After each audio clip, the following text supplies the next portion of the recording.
So my name is Megan, I'm the festival director. I also direct One Book, One New Orleans. I'm usually trying to make books accessible where books are not accessible. That's my main bag. And when I'm not doing that, I am either reading a book or listening to music, sometimes both at the same time. And when there is a book about music, it makes me really happy because books and music are my two favorite things. So, before we really get rolling, I'm going to do some festival housekeeping business. The first piece of business is to tell you all that this beautiful book, How Women Made Music, is available in the festival bookseller space right out front. And I am going to speak for both Melissa and Gwen when I say they'd be happy to sign it if you buy a copy. And the second thing I have to do is note that Candace, who is our festival bookseller, has been with us since 2018, before we moved here on Bayou Road. But when we moved here on Bayou Road, we had to be very cognizant of the fact that we are next door to the oldest Black-owned bookstore in New Orleans, Community Book Center. And we can't be on Bayou Road and not support Community Book Center as well. So what we are doing at every session, if you RSVP'd, you were automatically entered to win a $25 gift card to Community Book Center. I am hitting my randomizer right now because it will pull a name for us. And that name is Evan Gosen? Evan? That's my student. That's your student? Do you want to give this gift card to your student? Will you see Evan?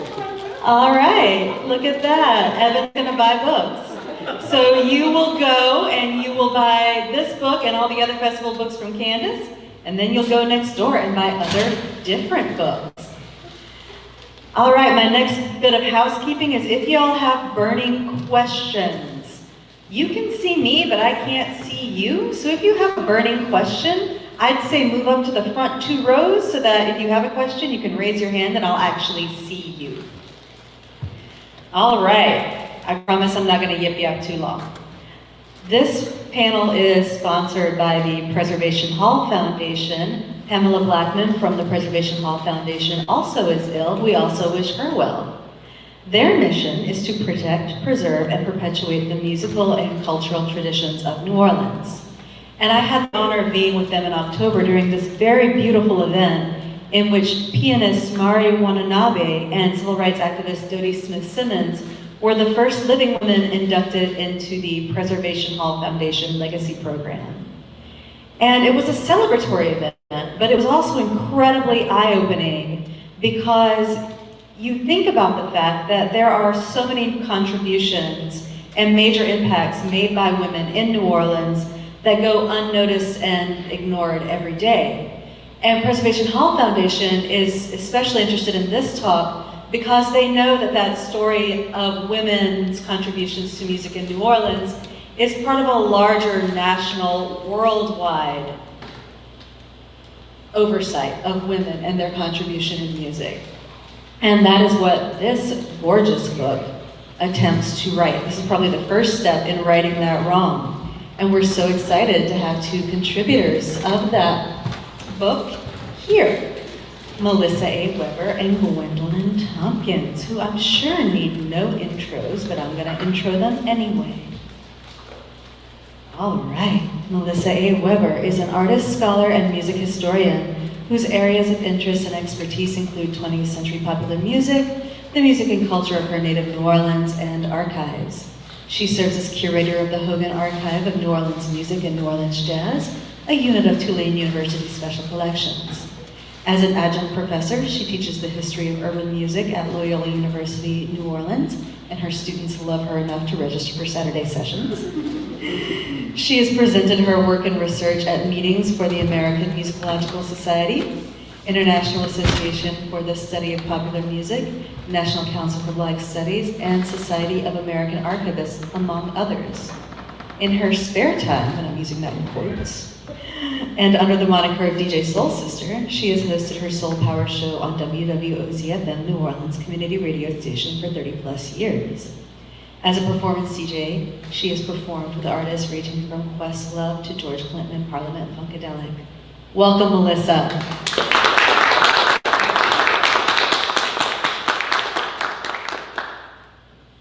And Gwendolyn Tompkins is a New Orleans-based journalist, writer, and PhD student in history at Tulane University. Her research interests are rooted in the historic rise of jazz and other New Orleans-centric music forms as essential expressions of personal and societal freedom worldwide. Since 2012, she's been the executive producer and host of the public radio program Music Inside Out, which showcases the unusually varied musical landscape of Louisiana. Tompkins was a longtime senior editor of NPR's Weekend Edition with Scott Simon, and later NPR's East Africa Bureau Chief, based in Nairobi, Kenya. Welcome, Wen. Okay, I am so excited. I'm going to miss Allison so much today. But I also just get to fangirl over here on stage for like 45 minutes with two of my favorite musical writers, so yay me. Okay, so before we really get into their writing, I first came to know both of your work through radio. You on WWOZ and you on NPR. So I was wondering if y'all could tell me a little bit about how your show, Soul Power, and your show, Music Inside Out, got started. Wow. I'm gonna let you start first because you're the better. Okay, cool. First of all, thanks for being here. Like Megan said, we cannot see anything. It's just a black spot. So I feel your energy and thank y'all for being here, but we can't see at all because of the bright lights. I started on WWOZ, which, if you're not familiar with it, is nonprofit community radio, meaning all of the DJs are untrained. I mean, you have to be trained to know how to do things, but we don't get trained for how to talk and how to speak. Untrained and volunteers, hence community radio. And I started volunteering with this station as a freshman in college a long, long time ago, because now I'm AARP age, so a long time ago. And in high school, I used to listen to WWOZ, and this actually ties with Words and Music, which honored Kalamu Ya Salam throughout the last couple of days, and spoken word artist and writer. And he used to have a show on WWOZ, and I listened to it. And something he said on the air inspired me to volunteer. But when I say volunteer, just go there, answer phones, make copies. I never wanted to be on the air. Never, never, never. But had always been collecting records through high school, middle school. And to make a long story short, that is how I got on the air, you know, for being there. And they said, you like music? Maybe you want to do this. And I was really shy. I'm like, I don't think so. But long story short, I wound up on the air. Well, let's see. There's always the long version of a story and the short version, and so I'm just trying to figure out which one I'm going to tell you. Maybe it'll be like a hybrid version, right? But I ended up at NPR because I was having a terrible fight with an editor at the Times-Picayune at the time, and just when I was about to scream, F you, the phone rang. And it was an editor, it was a producer at NPR who said, we've heard about you, and we were thinking, would you like to come and try out for a job? I said, oh, absolutely, I would love to come and try out for a job. So anyway, I spent 10 years in Washington as the senior editor of Weekend Edition Saturday, which is on this morning, if you heard it. And it was a wonderful show because it was a magazine program that that was devoted not only to the headlines of the day, but also to cultural reporting. And there were segments at the end of each hour that, 17 and a half minute segments that were devoted to some form of cultural reporting. Either a reporter had gone out and come back with a great story, or we were interviewing, sort of interesting people. And Dolly Parton, or Hoagie Carmichael's wife, or any number of like really sort of fascinating musical guests. And one year, I guess it was 2005. I should also mention, people like Chrissy Hind, and sort of really interesting sort of artists. And what was interesting about these artists was meeting them in person before they went on the air, and you sort of see what they're like, and oftentimes they require a lot of hand-holding, right? And so we had artists come in and they would say, I need, 10 things in order to feel comfortable enough to talk to Scott or to perform or that sort of thing. And we would provide the 10 things.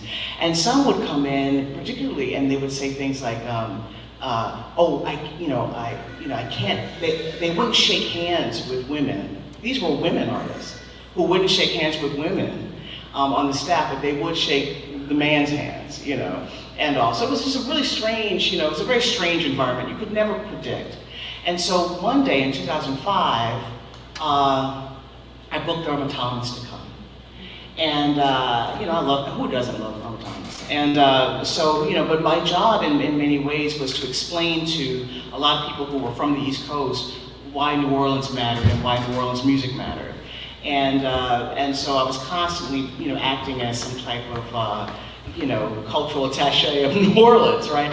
And so I invited Irma Thomas to come on, and she came. She arrived with David Torganowski, and it was after Katrina, and her album had come out, After the Rain. You remember that album? It was a fantastic album. And Miss Irma came, and Torganowski came, and they literally just walked in like ordinary people. And we were like, oh, Miss Thomas, would you like this? Would you like that? Would you like the other? And she says, no, I'm fine. I'm fine. And so we're like, Mr. Torganowski, what do you need? Oh, yeah, I'm fine. He said, and so then we start the interview, and generally speaking, what we do is we ask the guests to sing first, or to perform first, in order to, to get the technical part right, make sure everything is working on our side, and then also to sort of kill the beast early on so that the person can feel happy to talk afterwards. And so there she is, and no nothing. And she starts to sing. And everyone in the studio was blown away, right? Because they had never, dealt with someone who was so low maintenance, right? And who delivered so much in return for really the opportunity to simply sing her songs. And it really brought home to me how important it was to honor and to think about and to, as the academics say, to center. New Orleans music within the national consciousness, which it had been centered to a large degree. It had been celebrated, but a lot of music goes on every year, and New Orleans sometimes falls away when there are other compelling artists to listen to. And so I never forgot that. And then when I went to, I'm telling you this long story, I'm sorry, but then when I went to Africa, I would interview people who were in very tough, I interviewed a lot of people who were in delightful situations, and I interviewed a lot of people who were in very tough situations.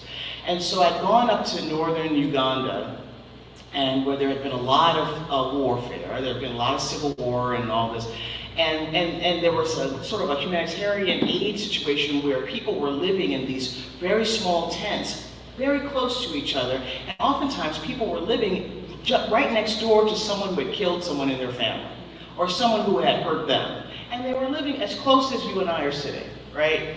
And so I would say, well, would you like to tell me about what happened? And they would say, I can't tell you what happened, but I can sing you a song about it. And so they would sing the song. And it was amazing because the songs were in their own language, and it's possible, it was certainly possible to translate it, and I got the translations, but you didn't need a translation to understand what the song was about. And that really brings home this idea of music as being really the true reporting of the world, the true international reporting of the world. And, you know, and the fact that this goes back to the ancient, you know, to the ancient civilizations. We remember their poetry, we remember their songs, we don't necessarily remember their daily headlines. And so when I got back to New Orleans and I was just happened to be at WWNO, someone said, "Oh, we're looking, you know, we're looking for somebody who could do a show for us. You know, we have this money," and they didn't really have any money, but we have, you know, we'd like to do a show that's either about contemporary events, current events in New Orleans, or about music. And I said, well, I haven't lived in New Orleans in like almost 20 years, so, but I can do a music show. And that's where Music Inside Out came about. This idea that, you know, that in the music you can find the footprint of an entire civilization, and you can find what was most important to people in their lifetimes, and how they lived in their moment, and how they met their moment. And ultimately, I think that, you know, that those interviews for the show, because we have been doing them since 2021, but those interviews they still stand, they're evergreen, because they're really trying to get at something that headlines don't try to get at, you know, which is the human experience. And that is unrelated to product or profit. Like, why are you there? Why are you taking these risks? What is it in you that makes you want to say what you need to say? So anyway, so that's how the show came about. And I can't say I regret any moment of it. It's been fantastic. Thank you so much, Gwen. Go ahead and keep that mic, because I'm going to ask you a follow-up question. Oh God, okay. Can you talk a little bit about the research process for those interviews? It's fascinating. It's extensive, yeah. It's like I would always help people. It's like studying for the SATs.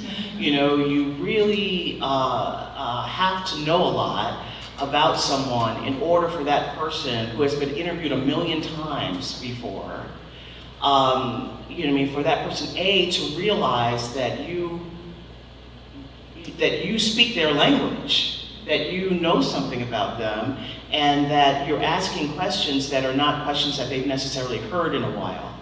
And so it makes, you know, whatever you can do to help the guest relax, and that person will relax if they feel as if they're in the hands of somebody who, to quote Irma, who, they wish someone would care. And if they feel as if they're in the hands of somebody who does care, then it's amazing what they're willing to share, And, many of them walked in very nervous. I couldn't get John Boutte to make eye contact with me. He was extremely sort of agitated. I mean, friendly, but agitated, until we sat down and started talking, and then suddenly he became a totally different person, and we had this great connection, and he told me these great stories, and afterwards he was worried that he'd said too much, and you can pick any of them, Big Frida. Big Frida was pissed off because I was late, because I'm late to everything, and there was Frida standing on the corner of the studio, Frida's on time, and I said, I'm so very sorry to be late, and Frida says, well, you just have the hour, and now you have less than an hour. And I said, okay, we'll go in. And so we got in, we sat down, and Frida talked for 2.5 hours, but not because Frida was so, desirous to talk about himself for that long, but because, after a while, Frida realized that I knew almost as much about Frida as Frida's closest friends might have known, and so that's, that people, it just as anybody would feel the same way. You relax when you feel as if you're with landsmen, people who've been your way, people who know, who've taken the time to get to know who you are. And generally speaking, as I said, that has really paid off. But it takes days and days of research and listening, a lot of listening to everything the person has done, and or at least that you can get your hands on, and asking a lot of questions, talking to people who have covered, the artist, you know what I mean, over the years, what impressions they may have had. Like once, for instance, I was going to talk to Alan Toussaint, and I called my friend Ben Sandmel, you know, who books Jazz Fest, the Jazz Fest Allison Minor stage interviews. He was just a great guy. And I said, oh, I'm going to talk to Alan Toussaint. And he said, ask him about the trampoline. You know, and I said, really? He goes, yeah, he had a trampoline when he was a kid. And so sure enough, at the end of the interview, I asked about the trampoline, and I mean, it was as if I had a golden key and had just opened a door, like a secret door, and his eyes lit up and he starts talking about trampolining. I mean, in the way that you would think that he was talking about like his, you know what I mean, his greatest songs or something, but the metaphors that he used for how to trampoline successfully, you know what I mean, were the same metaphors that that he would use for writing a brilliant song or producing a brilliant song. So the thing is, no matter what somebody tells you, and this it can make you very paranoid when you think about it, but it's no matter what somebody tells you, the way that they tell you tells you everything more about them than it will ever tell you about the subject that they're talking about, you know.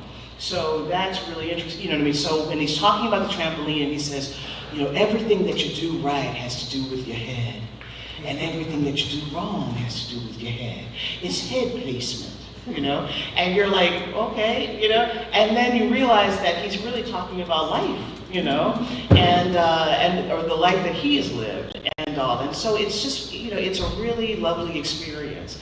And you walk away, the guest walks away, and they don't really have to worry until the show comes out. But you have to worry, and it takes weeks to put those shows together. To put one show together, it takes weeks, and you fall in love with that person during that time. You're listening to their voice over and over again, you're listening to the same sentence, the same story, you know what I mean, to cut it all together and stuff. And you walk around and you feel as if you've had this like really beautiful little relationship with that person.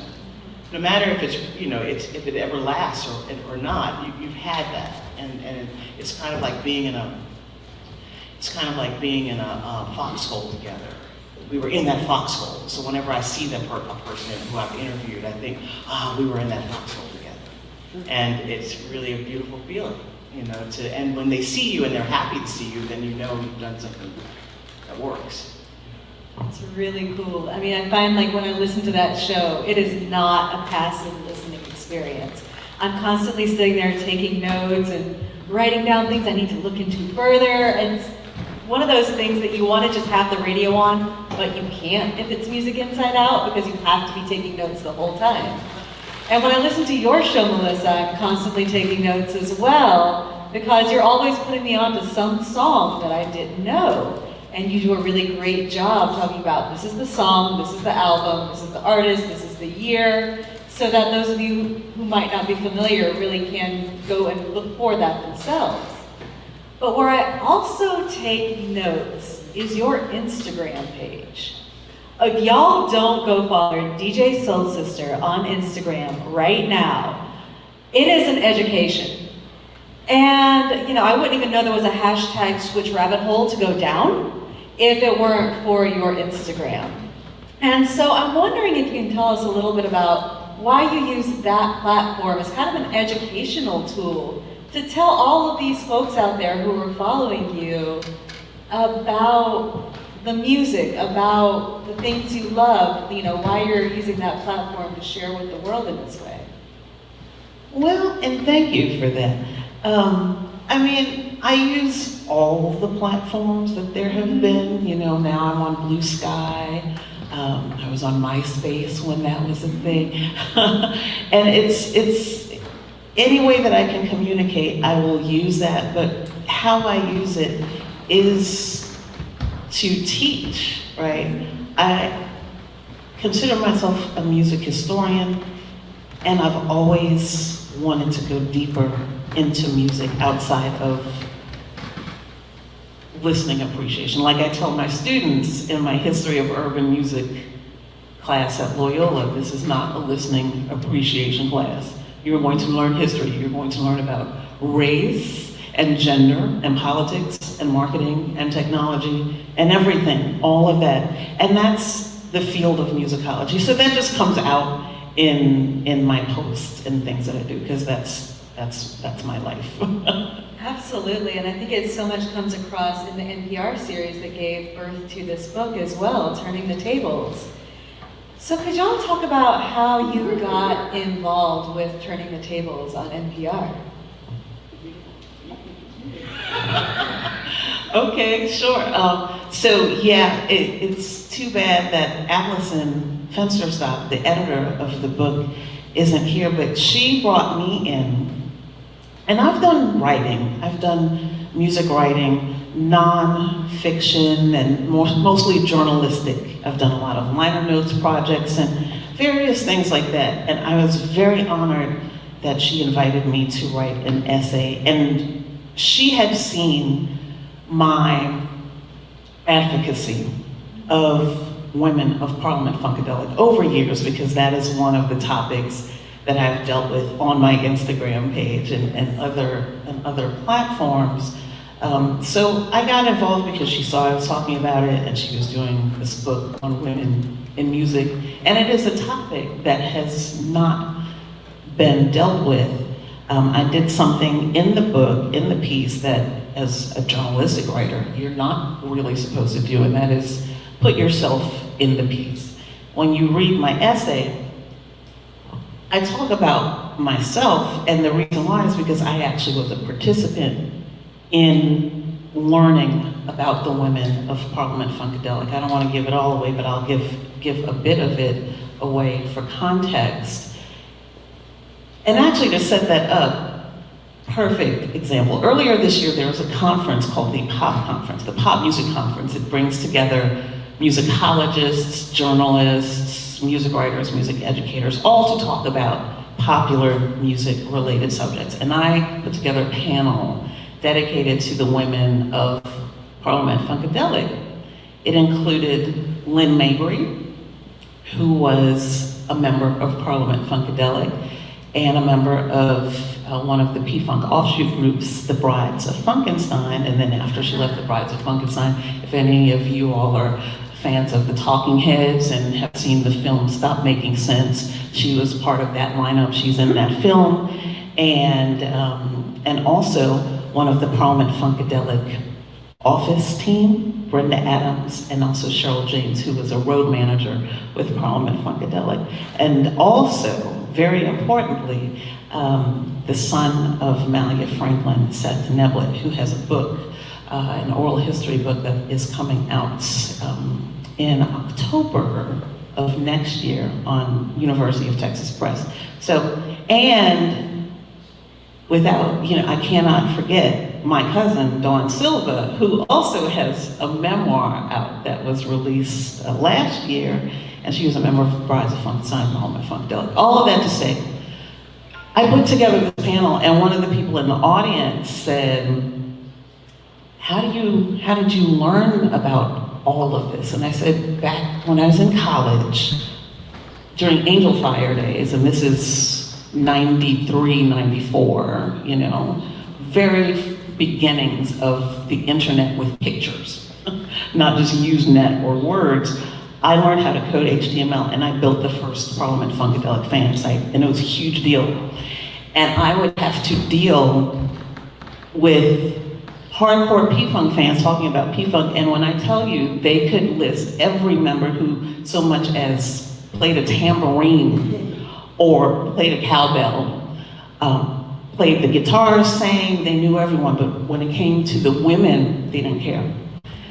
And it came through over and over again, and so that set me on a path to learn for myself, and that's how I got involved in that advocacy and learning, and it has continued to this day. So Allison asking me to write the piece is like the exclamation point of everything I've been dealing with since the 90s, learning for myself, because I didn't know, because there was no scholarship, there was no nothing. The fans didn't care.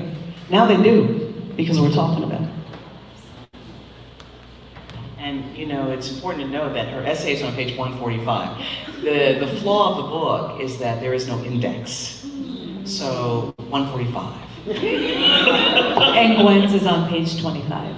Well, yeah, but but hers is, I really learned quite a lot. I really learned a lot from that essay that I had no idea about. I didn't know about Parliament or Funkadelic, the mothership beginning in New Orleans.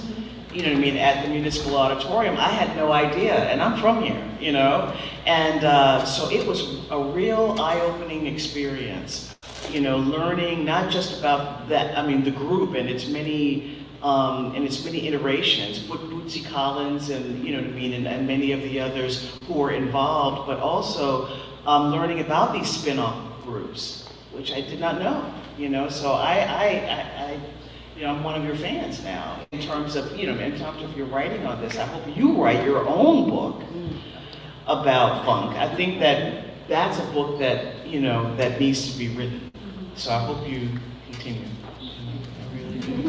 What was I saying? You're involved. Oh, yes, okay. So I had been writing a number of pieces for NPR since I'd moved back to New Orleans, and most of them were music pieces for different shows. I'd written, I'd done an obituary for Fats Domino. I'd done, a thing on, I'd written an obituary, or at least a remembrance of Etta James. I had done a bunch of stuff, and so when they asked me, I was really, I was happy to be part of it, but I was also concerned. I was deeply concerned, and Allison and I have talked about this. Because I love to complain, but I did not like the idea of the first year's conceit, which was to rank women. 150 albums by women, because I don't think that's very womanly. I think that men. I don't mean it as a criticism. What I noticed is that this is the Rolling Stone way of doing things, ranking things. Oh, the 10 best or the 100 best singers, the 10 best guitarists, the whatever, and that's just a bunch of guys sitting around, smoking whatever and drinking and saying, who's your favorite guitar player? You know what I mean? And I just have no patience with that, because there is no way to rank art. And so I was very much against this idea. And I felt like people were going to be left out, and that, anyway, so that's how it began, with me wanting to be part of the project, but at the same time being very concerned about the project. And which is why I like the way that Allison has edited this book, because it does not hinge on these rankings. The rankings are strung throughout, but there are also so many other essays, that represent other years, other seasons of turning the tables, and that talk about, these artists in a more holistic way. And so Mahalia Jackson, that's the one that you were talking about. Okay, that essay came about because, at the very beginning there was a big Zoom meeting, and it was like the Brady Bunch. You know how the Brady Bunch starts off. Here's the story of lovely lady, and then you have like the lovely lady and all the kids, and so, but it was like, 40 women in this Zoom. And we were all told to come with ideas about whose contributions need to be represented in a season, like women. And so I'd come with my with my list, and nobody cared about my list, but I loved my list, right? And I had the Boswell sisters in there, and I had Judy Garland in there, and I had like all kinds of people, as well as people who were more contemporary. And so then there began this conversation about, and this is what laid me low, there became this conversation about whether there should be more emphasis placed on Mahalia Jackson or on Sister Rosetta Tharpe. Or, like, why is there an or there? Like, why do you have to choose between these two women, right? And that brought up in me all the paranoia about like the race line that goes, throughout all music reporting, You know what I mean? And the fact that black artists almost always have to be, you know, there's only one who can make it into the inner circle, and, you know, all of this stuff. And that was really troubling, because I think that this is a false choice. And then, but then somebody literally said, and more than one person, well, Sister Rosetta Tharpe played the guitar. And that was like that was supposed to be the end of the conversation. Sister Rosetta Tharpe played the guitar, and I was like, well, of course, you know, of course she played the guitar, but when you listen to music today, when you listen to women singing today, the women who have captured the imagination of the world, you know, the Adeles, the Whitney Houstons, the Mariah Careys, I know these are very old women compared to what people who are out today, but the Beyoncés, whoever, you know, I mean, these are women who have come with this incredible power that draws from a church tradition, a singing power, and that power comes from Mahalia Jackson. And you cannot deny it, because when you listen to Mahalia Jackson perform, or when you watch her on YouTube, she sounds as contemporary as what you had for breakfast today, right? And so this is the mark of someone who is a primary color. Irrespective of her skin color, she is a primary color in American music. She has changed the world. She cannot be shoehorned into, oh, she's just a civil rights singer. She was just an MLK singer, which I heard, okay? And so, you know, so it became very important to me to make sure that she was, you know, that she got her due. And the voice is an instrument. Yes, it is an instrument. And you know, you listen to Aretha Franklin, you listen to all of these women, you know, just as Miles Davis once said, you know, whatever you play on trumpet, Louis Armstrong has played it before you have, right? And the same can be said of Mahalia Jackson. Whatever these women are singing, everybody's like, oh, I love Adele too. But when Adele really touches you, she is singing, you know what I mean, in a way that has been kissed by Mahalia Jackson. You know, and so anyway, so that's one of the essays that I wrote. But I also wrote a piece on Aretha Franklin and Barbra Streisand and some other people. But it was an honor in the end. You know, for all of my kvetching, because you know I love to complain.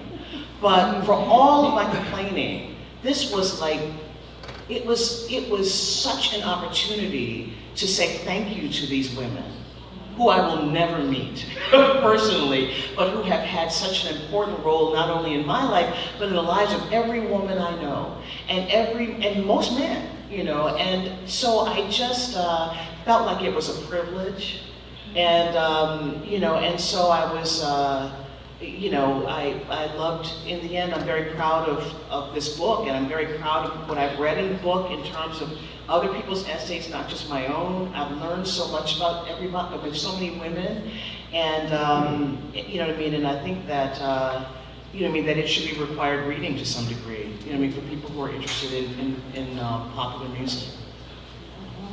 Please do. I want to add one point, and thank you for saying that. It was like your way of saying thank you to the artists. In addition to that, for me, I wanted to give credit to the women of Parliament Funkadelic who I wrote about, because unlike Mahalia Jackson and Aretha Franklin and Barbra Streisand in Parliament Funkadelic, the women were overlooked. They were overlooked. When Parliament Funkadelic was inducted into the Rock and Roll Hall of Fame, none of the women were included. When they were inducted into the Grammy Hall of Fame, none of the women were included. Despite stories of Mahalia Franklin introducing George Clinton and Bootsy Collins. So you wouldn't have the hits without that songwriting team of the two of them, with Bernie Worrell and so many others. So I felt like it was justice for me. Like, I'm gonna put these women's names in this book and let the chips fall where they may. Absolutely, and I think that comes across really beautifully in your writing, especially toward the middle of the essay, y'all. So Melissa's essay, there's, some long-ish paragraphs, and then there's one sentence that you just referenced where you said that they weren't inducted in the Rock and Roll Hall of Fame. Despite there were 16 members included that night, and there were no women. And then there are 5 short, tiny paragraphs. They're each maybe 2 sentences long, and it's this despite, this despite, this despite, this despite, and then it goes back to longer paragraphs. But it's that this despite in the dead center that really hits the reader and drives that point home. So I was wondering, as a writer, if you could talk about the choice of that repetition a little bit. Wow, that's cool that you picked that out. I was so angry when I wrote that thing. I deal in, as my bio says, I am the curator of the Hogan Archive of New Orleans Music and New Orleans Jazz at Tulane University Special Collections. So I am an archives professional. I deal in primary sources, receipts. The women are there. They're in the photographs, they're in the films, they're in the footage, they're on the recordings. They're there. So to say that they aren't there by ignoring them has always blown my mind, and not just in small roles, right? There is a mothership landing. So when we say mothership, right, the Parliament Funkadelic experience in the late 1970s, 76 through about 80, 81-ish, but mainly the late 1970s, there was the landing of the mothership prop, spaceship prop, that comes from Parliament's 1975 LP Mothership Connection, and George Clinton, a visionary who I love, one of my personal influences in my life. He had the idea, he said, I don't want to just play on the Chitlin circuit. I'm going to go toe-to-toe with these white arena acts and build a stadium, a big stage show, almost like theater, almost like an opera. And it required a prop, a spaceship, in which the spaceship would land at the concert on the stage, and George Clinton, as Dr. Funkenstein, the character Dr. Funkenstein, would descend, and it was a whole experience, right? It elevated the level, at that time, of Black concert experiences. And, oh wow, where was I going with this? So there's a video that was captured that shows before the landing, and there's a roll. They cut this part towards later shows because it was expensive to tour this all over the country. But there's a roll where there's like a mini car going across the stage, like a fake Cadillac or something. And the women, Debbie Wright and Jeanette Washington, are not just singing, but they're like helping with the props and all of it. Like they are foundational, not only to the music, but also the landing of the mothership. So all of those despites, it's like, how do you overlook everything? How does one overlook that, And again, the only reason it hit me is because I was so close to it, because I would deal with the fans in the 90s, saying, don't forget, they would have photographs and they knew the names of everyone, and I said, well, who are these people? Oh, who cares? They're the girls. Stuff like that. So, the despites, like I said, I was just getting my receipts together. Well, let me ask you a question. I mean, I don't know what the protocol is for the Hall of Fame or these other institutions, but doesn't George Clinton and don't he and Bootsy Collins have some say over who is included as as important members of the group? That's a good question. There's some internal things that maybe I'm not privy to, or maybe I have heard of and am not at liberty to share. I will say one thing for both of them. Bootsy Collins wouldn't be in Prom and Funkadelic without Melanie Franklin, and he knows that, and he cites it. So he is all on board. In fact, Seth Neblett, who I mentioned, is coming out with the book in October of next year. I know Bootsy is Seth's godfather, you know, and George has always, and this is for all members, men, women, he is a supporter of everyone. Now, when it comes to these institutional things, that's another story, and I almost wish there was someone at the institutions to look at the list and say, if they have an expertise about the group that they're inducting, to maybe think about it, not challenge, but ask questions. Because, again, maybe someone said, oh, they were just singers, you know? Someone with a better thinking forward. Because now, you know, those things happened a little while ago. Now I think they would have done those things differently. We would like to hope. Yeah, you would think that these lists could be amended.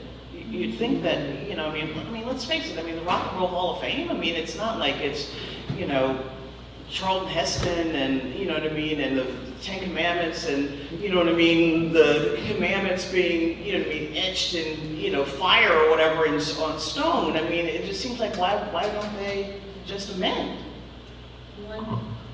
One of the other reasons why I was so excited to be part of this book project is I said, if I can contribute to this conversation, and NPR, music and books, right, is a big platform, maybe somebody will read it and think exactly as you did. I hope so. I hope so. I hope so too. Thinking a little bit about writing style, one thing I noticed that sort of set your piece on Mahalia Jackson apart from a lot of the other ones is you actually wove big chunks of song lyrics into the piece. And a lot of pieces, despite the fact everyone's writing about music and musicians, they don't do that. So I was wondering if you could talk about the choice to put those big chunks of song lyrics in. Oh, okay. Well, I think part of the reason why more song lyrics are not in the book, usually that has to do with legal issues. You know what I mean? Whether you have the right to put, you know what I mean, to put verses in. I mean, the artist who wrote the material ultimately has to say, you know, or whoever represents them. And the lyrics that I chose were, you know, I mean, these were old gospel songs. So, and then the last song, I just didn't care. I just threw it in there. But the thing about it was that it was very important to demonstrate how Mahalia Jackson articulated a sentence or a word. You know, if you read the lyrics to a blues song, you know, for instance, you read the lyrics to, you know, nobody wants you when you're down and out, or, you know, give me a pig's foot and a, you know what I mean, and a bottle of beer. They don't seem like much. You know what I mean? You know what I mean? The structure of a blues song, the structure of a gospel song, they tend to, you know what I mean? They tend to be pretty, you know what I mean, pretty formulaic. So what makes the song different is how the singer interprets the line, you know what I mean, the verse. And so there's something about Mahalia Jackson's delivery that I always like to describe as like, you know, a dragon breathing fire. I mean, this woman breathes fire on a line, you know, and she was never, as Irma Thomas put it, she was, what did she say? She was, she put it, her diction was not always right, you know, but the thing about it was that the way she said it is what brings the meaning out of it. It makes it different from the way you or I would say it. It lights it up, you know what I mean, the line. And so that's what I was trying to convey, you know, and the idea of making a one-syllable word into 3 syllables or 4 syllables, or just like to nail it, or to let it go. You know what I mean? To let it go at the end of a phrase or something. You know what I mean? That's really interesting, and that's what makes all music and all interpretation of songs interesting, you know? And so like you listen to Elmore James, for instance, and like he won't even say the last word of a line, you know? And also, which makes you think, wait, did I miss it? And then you realize you're listening very closely to the song because some of these words are missing. And so with Mahalia Jackson, I mean, she just had this way of mixing the blues, because she came up listening to the blues. She came up listening to Bessie Smith on the radio when she was a child, and she loved Bessie Smith. And she had an opportunity, you know, she could have gone that route and become a blues singer, but she felt a different magnetism going toward gospel music. And but she brought all of what Bessie could offer to that form, as well as a jazz sensibility in terms of understanding the rhythm of how you say words, how you say a word in a song. And so that's one of the reasons why Ellington was so in love with Mahalia Jackson. And that's one of the reasons why Louis Armstrong begged her to join his band, right? And all, because of the way she said it, you know? And so there's a part in the, I can't remember I wish I knew what page my own stuff was on, but you know, oh, you said 25, right? 25. So, okay, sorry, let me look real fast. But it's, I mean, she just tickled me, you know, to no end how she would say these things. And so she says, okay, so she sings this song about, that's called Tired, you know. And so I tried to capitalize the words that she really lit up, you know. Mm-hmm. So she would say, Lord, you know, so the first line is, Lord, I'm tired, Lord, right? Which, you know, as I'm saying it, you know, is mildly interesting. But the way she said it was, Lord, I'm tired, Lord. You see what I mean? Which is a whole different thing, right? Which is a whole different, you know what I mean? You know, creates a whole different impression. You know, so little rested, tired, so little rested. You know, and so this is preaching. It's preaching in a song, and it's really it represents what everybody is feeling, but does not have the same venue to share. You know, so that's what I loved about it. And then, like, you know, when there's a part in the story where she's singing with Mike Douglas. You remember Mike Douglas, you know, Mike Douglas. And she's singing that song, what is it? Put a little love in you? Yeah, Put a Little Love in Your Heart, right? And all. And she's like, she's singing with Douglas and with Bobby Darin. And those guys look like they are so afraid of her. They're like shrinking from her because they're like, you know, and Mike Douglas was a band singer, you know what I mean? He, you know, in the big band era, and Bobby Darin, you know, it was Bobby Darin. But I mean, they didn't know what to do with Mahalia Jackson, and so like they would sing a little line and everything, and then she would just like take over, and then they would just like, you know, let her go. And she was wearing this extraordinary wig at the time, and the wig, I think it was like as big as a wedding cake. It was huge, you know, and stuff. And so like she's swinging the wig, and she's, you know, she's singing out, you know, sing out Louise, and everything, and she takes over that song, and it's really amazing because when you look at it now, it's Darin and Douglas who seem old-fashioned, you know, and she seems like, you know, God, she just seems great. Like she seems like she was just about to walk into the room, you know, when you're watching it. And I'm so glad you brought up Put a Little Love in Your Heart, because not only do you put those lyrics in, but you actually do this really beautiful thing at the end of your essay. The last couple lines, and she being Mahalia Jackson. Gwen writes, she's the future, for you, and me. Just wait and see. And you, Melissa, have this mic drop moment at the end of your essay. Melissa writes, I hope more fans will now know that women weren't just members in the line of the P-Funk Army. They were generals leading the troops. And as someone who tries to write things, I am always fascinated by really beautiful, powerful closing lines. And I think both of you guys did that. Can you tell me how you choose your last line? Like the line that just makes the reader want more, but also feels like such a satisfying close to a piece, because that's what you both did. How does one do that? How does a writer write? I don't know. I don't know. I don't know We just know we either. have to do it. You just know you have to drop a mic. Yeah. Melissa out. Yeah. Yeah, I don't know. Yeah. I wish I could answer that better than that. Yeah, I feel like Kalamu Ya Salam, who we've mentioned it here a couple times today, would always say there's two things that are most important about a piece, the last line and the last line. But maybe I can say something about that, you know, because when we write, as we do, and people like us, it comes from feeling. You know, we're inspired by what we write.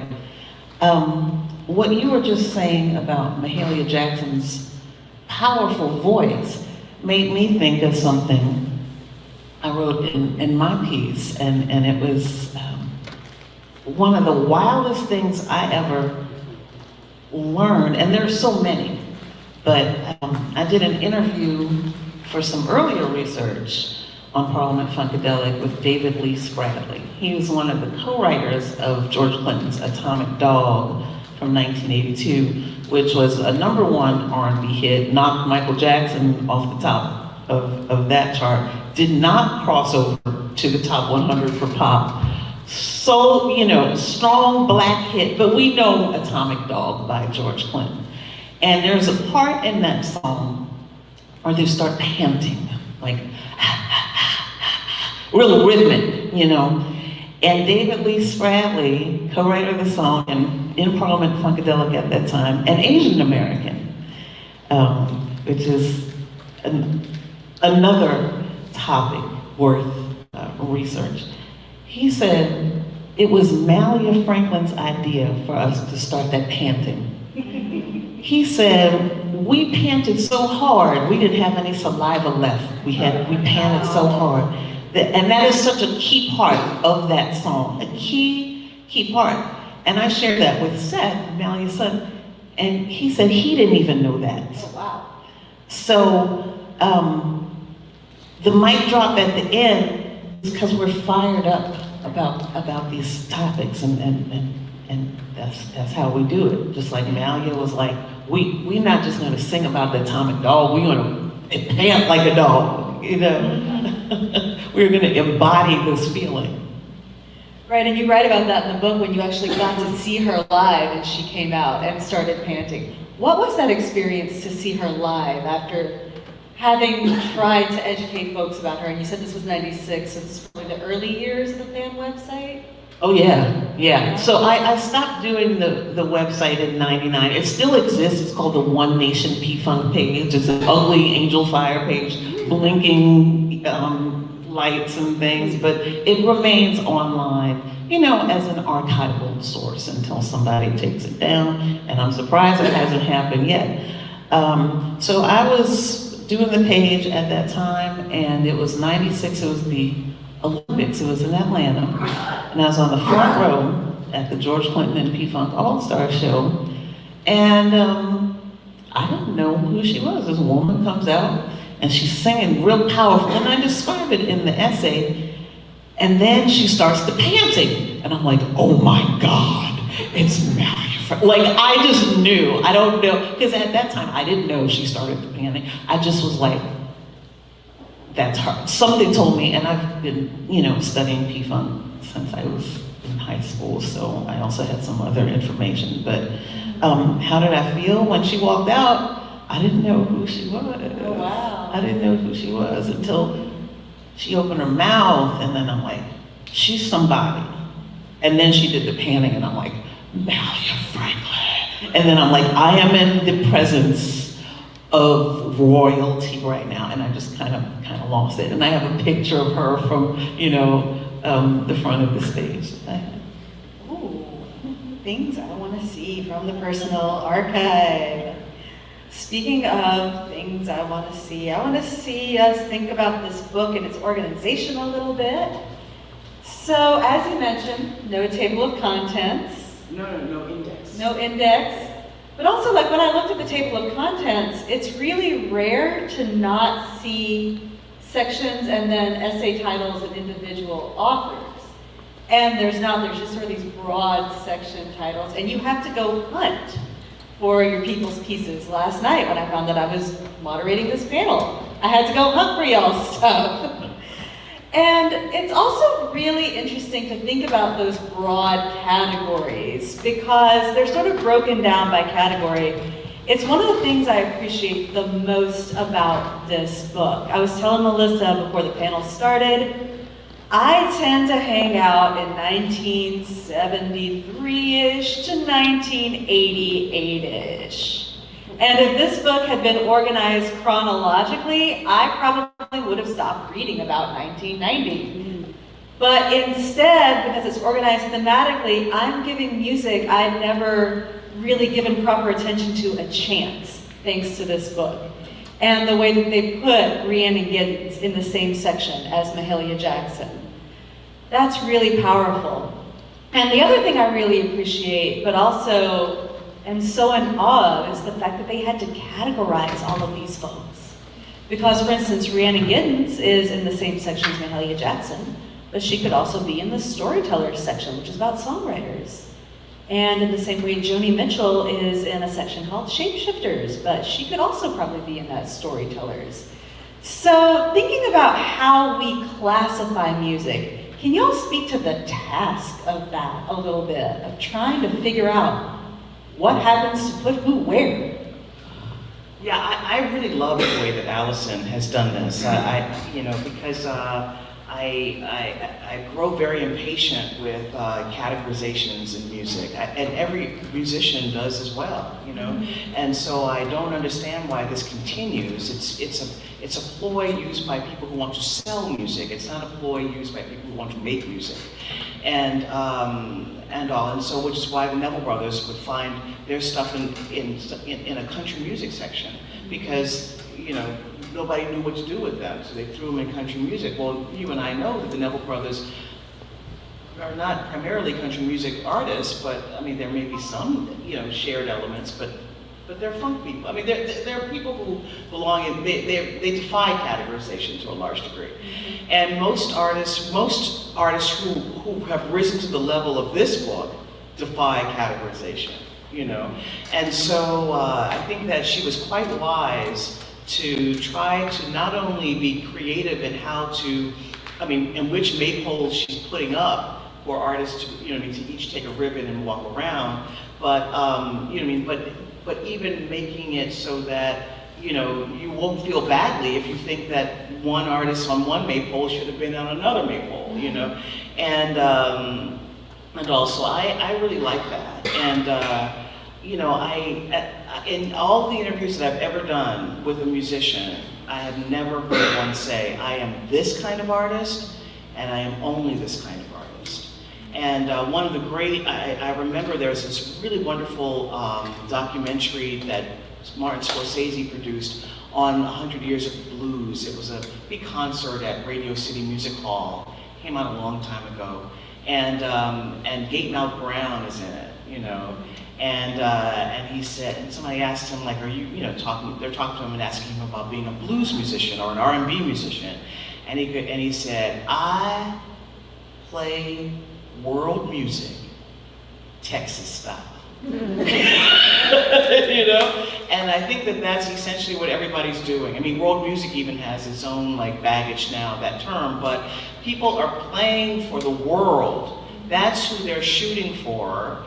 And it's cruel to squeeze them into some little box, I think. And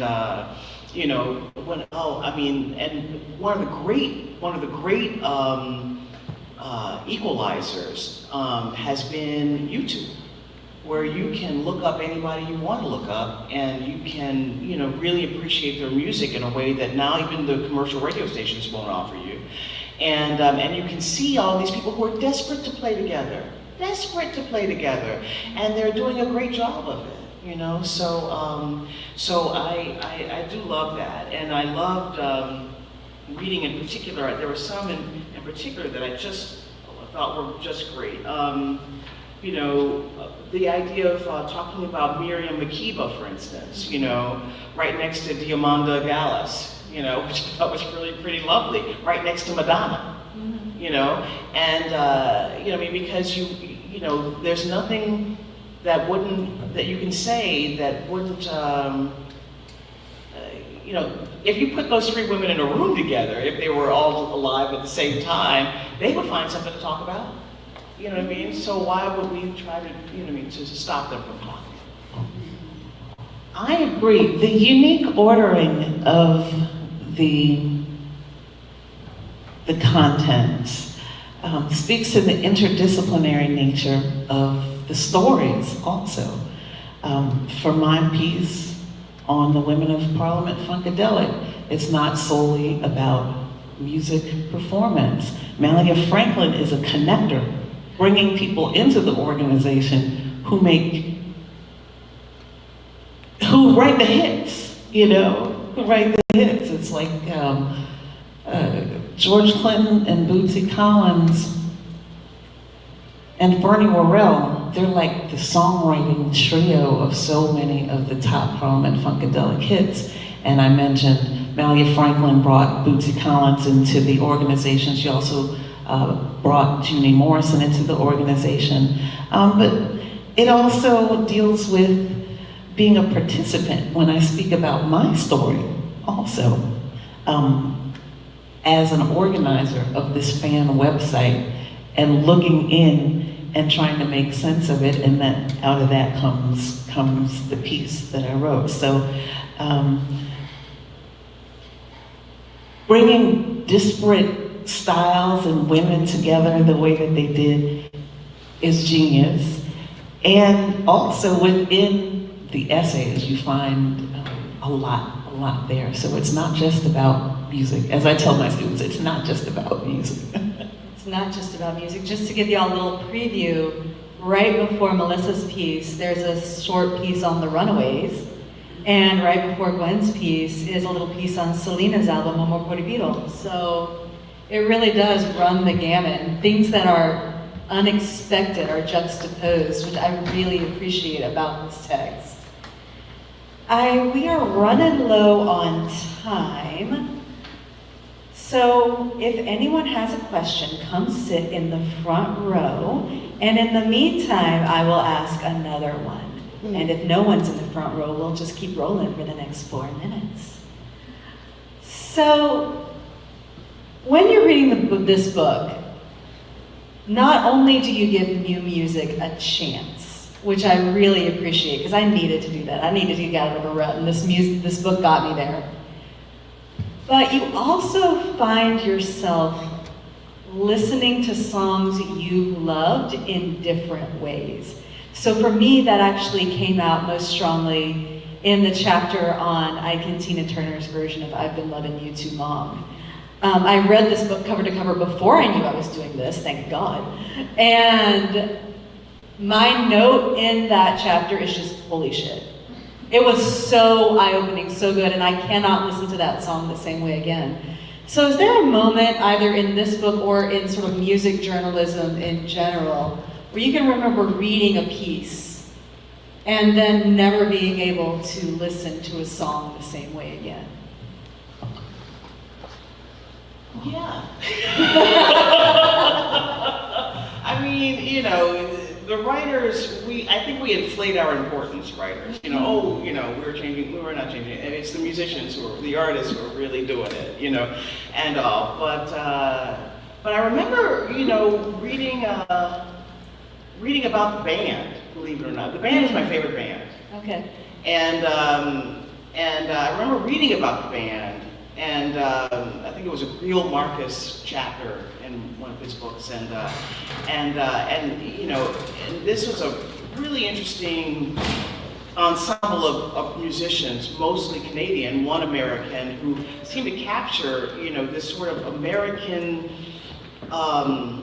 esprit I know to use such a weird a French expression, but they, you know, in terms of what they were sort of documenting about the cultural history of this continent, and the writing really did bring me there and make me listen to certain songs again and again, and then with regard to to this book. You know, for instance, there was a piece on PJ Harvey that made me want to listen to PJ Harvey differently. You know, there's a wonderful piece on,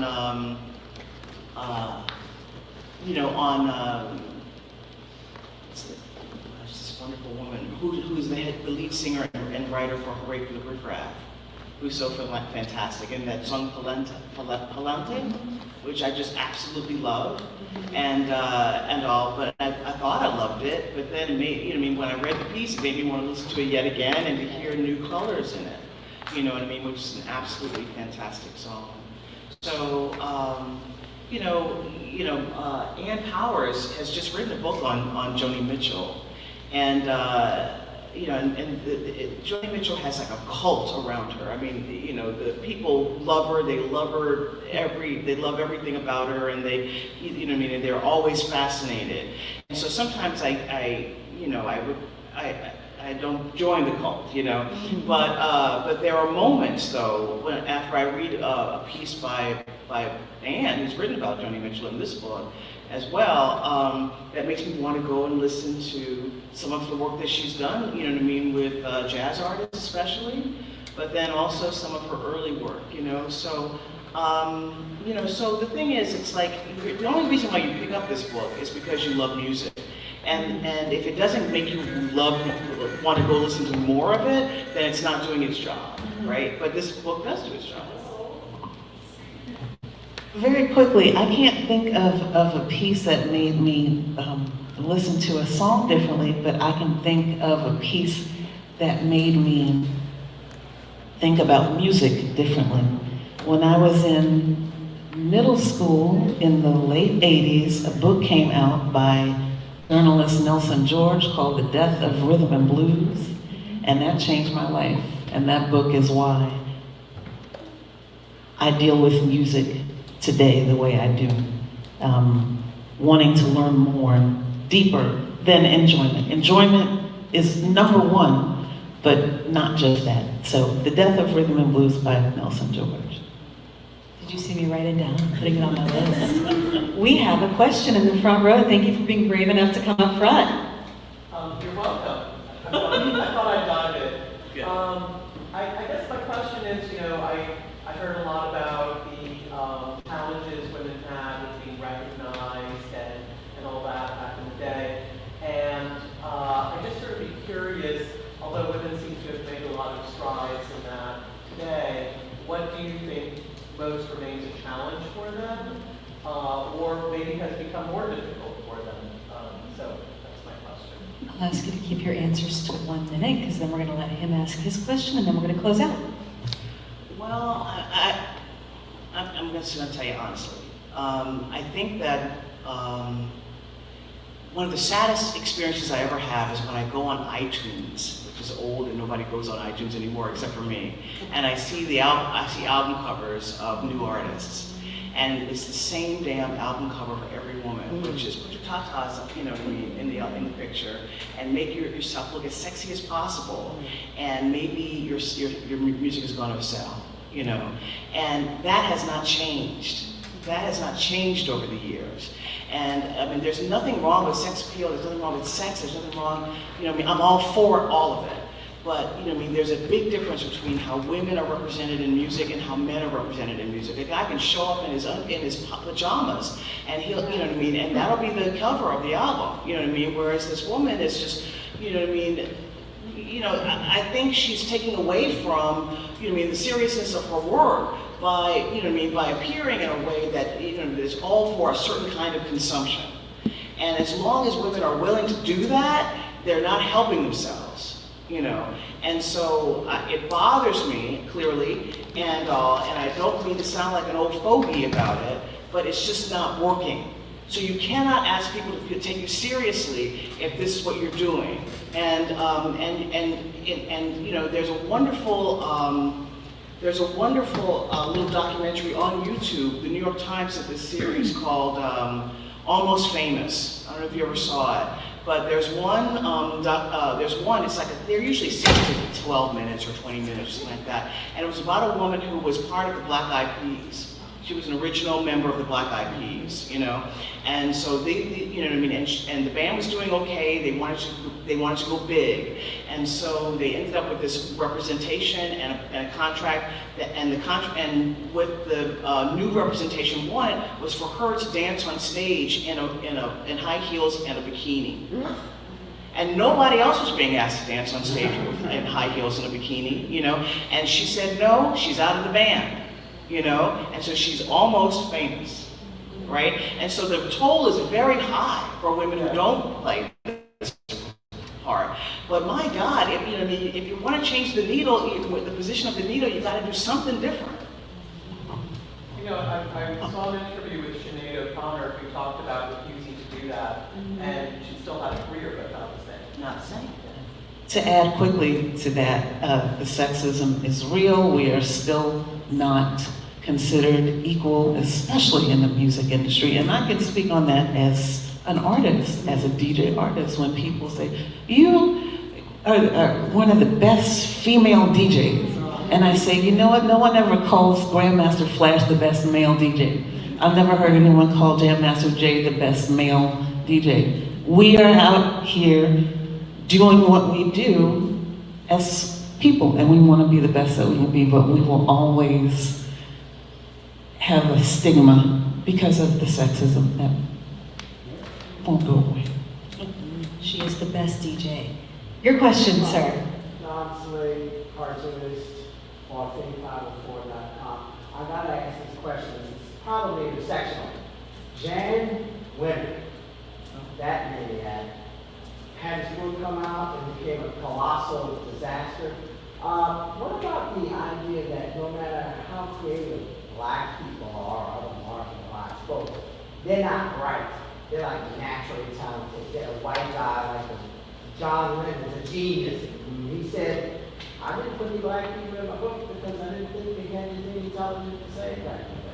What about that sort of thing? Book kind of fighting against that these people were intelligent. Thorpe was a genius too. She was, you know, brilliant.